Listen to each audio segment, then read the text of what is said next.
Hello, my name is Richard Phoenix, and welcome to the launch of my pamphlet on Rough Trade Books, number 36. It's called D.I.Y as Privilege, a Manifesto. And to celebrate the launch of it, I'd like to do a reading from it.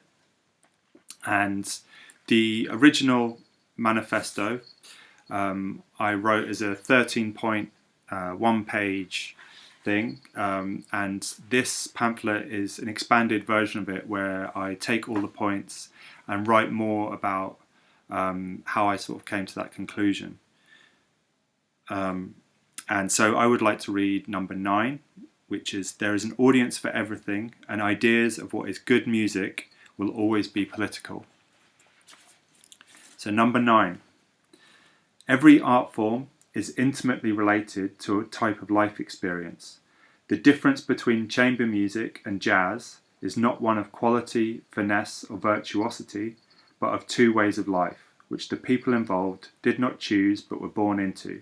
And that's a quote by John Berger. Or Why I Love Uptown Girl by Westlife. I met Jolene and her mum Pauline in Brighton through running a music making course years ago. Jolene loves pop music, singing and playing the guitar, and wanted to do more music outside of the group sessions she was part of.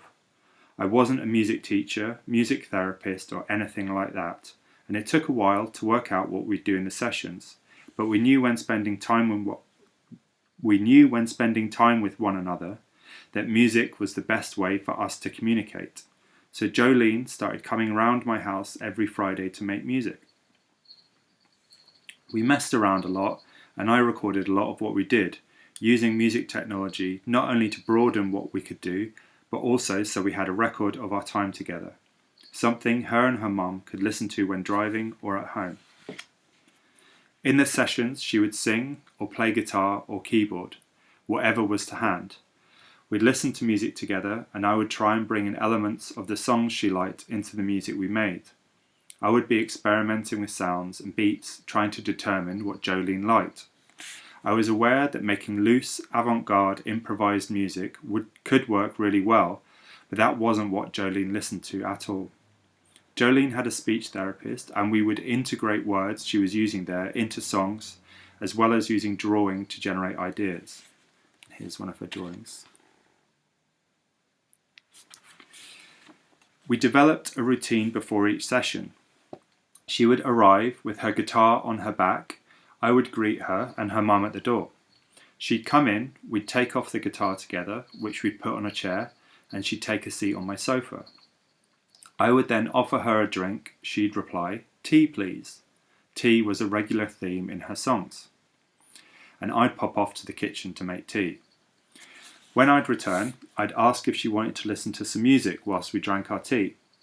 The first few weeks, the choices varied until she settled on Uptown Girl, by a cover of the Billy Joel song sung by the Irish boy band Westlife. We'd sit there and sing along to it, get warmed up and relaxed for whatever we did next. I used to have an opinion on the quality of the song, even in comparison to the original. Ways of talking about the production of it, the context, the people singing on it, the people releasing it. But as I sat there week after week with Jolene, drinking tea and singing along to Westlife, I began to care less and less about any of that stuff. I didn't know how the song had come into Jolene's life or how it became so important to her. We didn't have those conversations. Even if we could have, it would have missed the point. Now when I hear that song, I'm so into it, and I sing along as I know all the words. This has happened so much over the years now that any resemblance of a well-curated taste in music has gone completely out the window, and I really don't care. I think the realization of the privileges I had made me reevaluate my ability to reject mainstream culture and helped me question all the anger, frustration and despair I encountered through punk music, especially punk's nihilistic side. I think I concluded that the ability to say no and to reject mainstream culture often means that you have access to or the ability to create your own subculture or scene. If you don't have that ability or choice, then how do you or why would you say no to what surrounds you? I think the emotional connections we make to music and through music are sometimes undervalued. I developed a love of pop music through spending time with people that love pop music. I am fascinated by how songs travel and communicate so far and wide, and how they can still be deemed bad music. I realised the most important thing I could do with Jolene was to support her to create pop songs, filtered through her and me and the way that we both played. I think we managed it, and I still listen to the album we made to this day, and Westlife, obviously. Thank you.